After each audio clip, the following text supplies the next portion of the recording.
இது நம்முடைய போடி நகரத்தை பொறுத்த மட்டில் 33 வார்டுகளுக்கும் பேவர் பிளாக் அல்லது சிமெண்ட் சந்து போடப்பட்டிருக்கிறது. பெரிய ரோடுகளை தார் சாலைகளாக போடப்பட்டிருக்கிறது.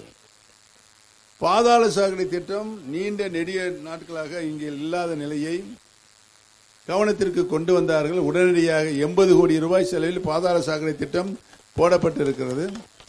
பாதாள சாக்கடை திட்டம் நடைமுறைக்கு வருகின்ற பொழுது தண்ணீர் தேவை கூடுதலாக வேணும்.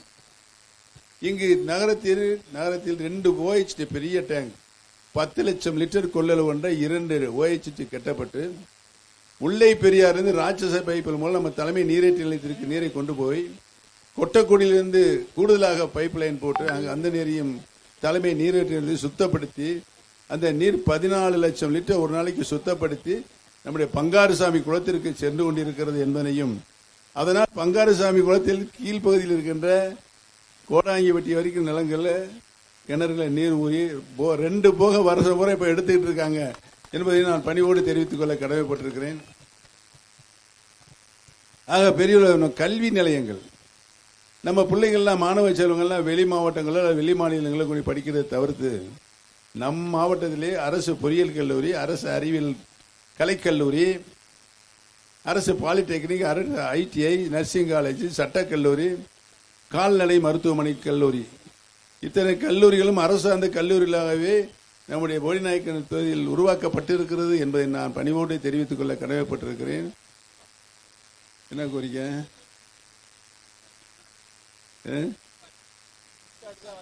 420 ஏக்கர்ல சிப்காட் தொழில் பூங்கா இங்கே அமைக்கப்பட்டுக் கொண்டிருக்கிறது.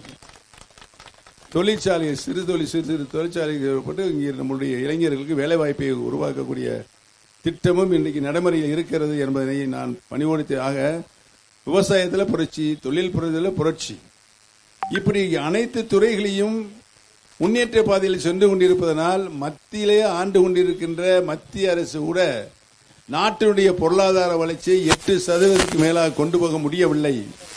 ஆனால் தமிழகத்தில் நமக்கு வரவேண்டிய நிதியை மத்திய அரசு மறுத்தாலும் மாநிலத்தினுடைய சொந்த நிதியை கொண்டு மாநிலத்தினுடைய வளர்ச்சியை, உற்பத்தியை பெருக்கி, நாட்டினுடைய அத்தனை நிலையில் உற்பத்தியை பெருக்கி நம்முடைய பொருளாதார வளர்ச்சி 11.81% உயர்ந்திருக்கின்ற சொன்னால் 20 வருட காலத்தில் இந்த மாதிரி உயர்ச்சி இல்லை.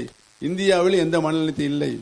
ஆக ஒரு பக்கம் கட்சி, ஒரு பக்கம் ஆட்சி, இவை இரண்டையுமே முன்னேற்ற பாதையில் செலுத்திக் கொண்டிருக்கின்ற ஒரே முதலமைச்சர் நம்முடைய மாண்புமிகு முதலமைச்சர் அவர்கள்தான்.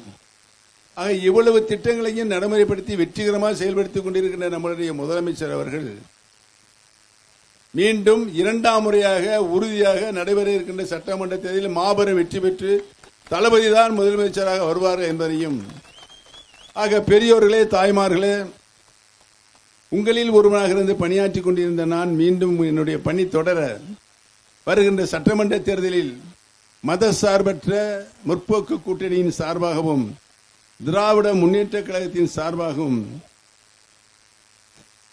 தளபதி அவர்கள் திராவிட முன்னேற்ற கழகத்தின் வெற்றி கூட்டணியில் என்னை போடிநாயக்கனூர் சட்டமன்ற தொகுதியில் தேர்தல் களத்தில் நிறுத்தி இருக்கிறார். தேர்தல் களத்தில் நிறுத்தப்பட்டிருக்க நான், பெரியோர்களே, தாய்மார்களே, உங்களுடைய பொன்னான வாக்குகளை நம்முடைய வெற்றி சின்னமா உதயசூரியன் சின்னத்திலே முத்திரையிட்டு வாக்களித்து ஒரு மாபெரும் வெற்றியை, மகத்தான வெற்றியை பெற்றுத் தருமாறு உங்களுடைய பாதந்தோத்து வேண்டி வணங்கி விடைபெறுகிறேன். நன்றி, வணக்கம்.